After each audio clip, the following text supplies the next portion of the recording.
soldiers, sailors, and airmen of the Allied Expeditionary Force.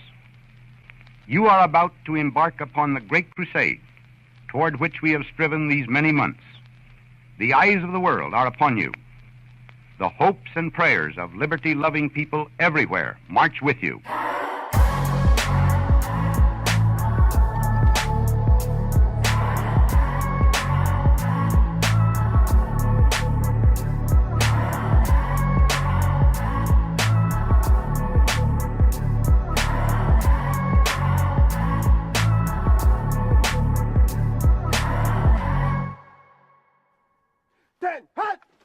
At ease.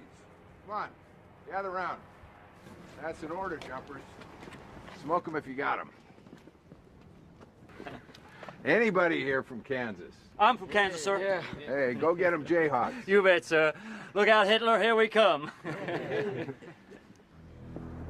4:15 a.m., June 5th, 1944. Supreme Allied Commander Dwight D. Eisenhower faces a monumental decision. Whether or not to launch the D-Day invasion of France, the largest and most complex military invasion in human history. The invasion had been delayed for 24 hours because of an unpredictable summer storm. And as the English Channel weather made a drastic turn for the worse in the early days of June 1944, the pressure only intensified on General Eisenhower, the one man about to make the biggest decision on the pivotal day of the 20th century. The mood is tense. Everyone waits for the meteorologist's report. He states that there is a small window of opportunity. The weather will remain poor, but we could risk the invasion. Eisenhower peppers his commanders with questions, going over every last detail.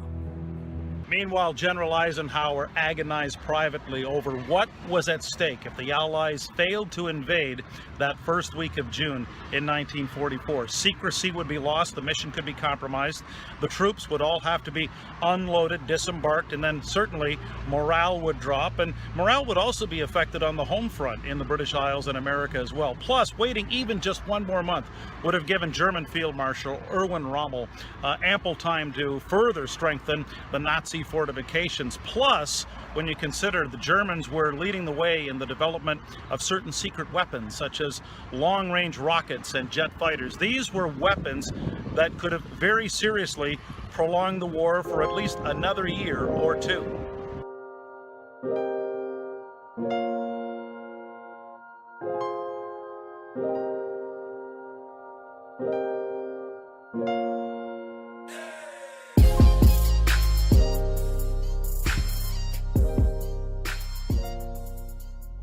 The final decision rested on the shoulders of just one man, and witnesses claim that General Eisenhower sat for nearly a full minute in complete silence, the other Allied commanders around him, and finally announced, "Okay, let's go."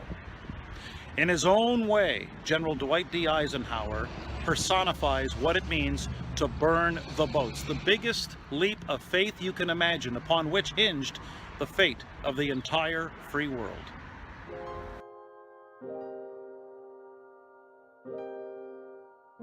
Burning the boats, legend has it, it dates back to the Spanish conqueror Cortez, who somewhere around the 1500s, when he would invade certain islands in the Caribbean, ordered his men to blow up the ships they came in on. That way, it would prevent them from even considering the possibility of retreat. There was only one way forward.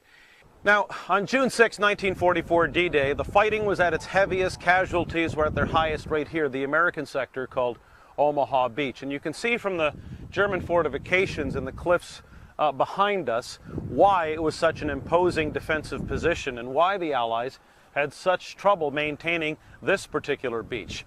That being said, there was no turning back. Burning the boats, much more than just a metaphorical mindset, was a reality for the Americans, the Canadians, and the British, who were part of the 100,000 plus army that invaded France on D-Day. And in that instance, there was no option in terms of jumping back into those landing craft and heading back across the English Channel. There was only one way forward, and it was to conquer each and every position that was in front of them, and once those positions were conquered, to keep moving until the German army would finally be driven out of France.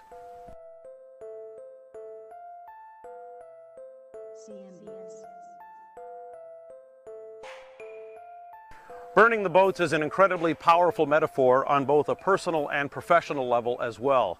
It means, quite frankly, to forsake all other options. There is no plan B when you're in a burning the boats mindset. So on a personal level, whether it's dropping to one knee to propose, a professional level, maybe it's forsaking that security of a long-term job in favor of following an entrepreneurial dream. At some point, for your wildest success to come true, burning the boats will have to enter into the reality in terms of facing fear, moving forward, and getting the job done no matter what obstacles are presented your way.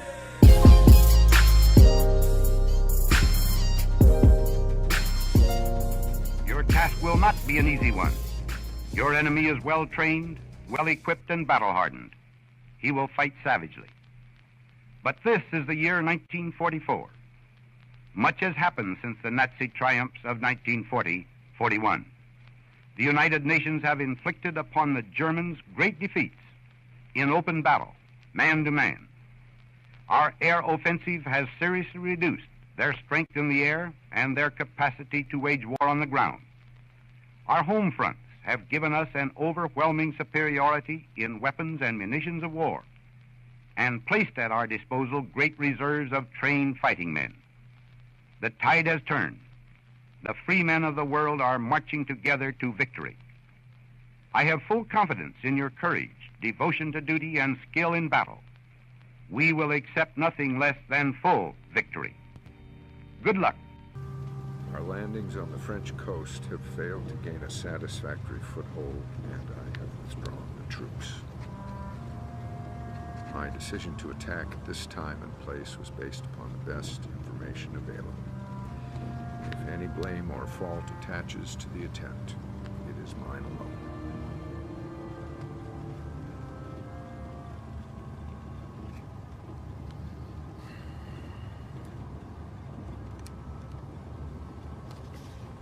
If it all goes wrong, if Overlord fails, give that to the press.